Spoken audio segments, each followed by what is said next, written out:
In my graduate training, I got my master's in social work. I got assigned a project within the environmental health division within the local health department in Key County. And I was assigned to work with a health investigator who was dealing with cases that had residents who had a difficult time meeting local code around the rodent control code. The problem was that they would have these cases where none of the steps would work, and some cases would be open for up to 3 to 4, even 5 years.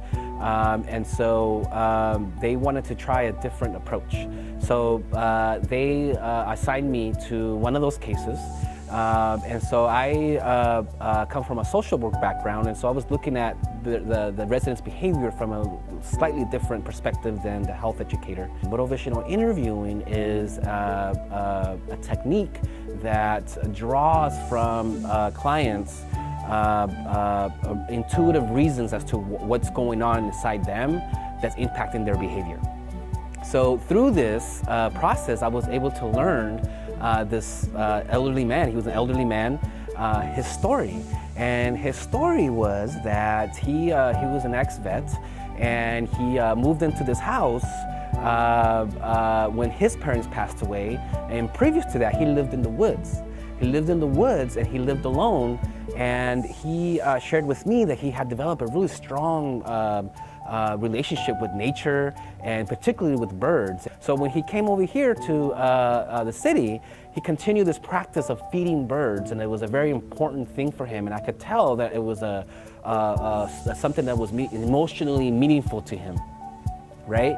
And so the investigator, right, was that was the behavior that he was trying to change, because when he feeds the birds, it creates food for rodents to come and eat.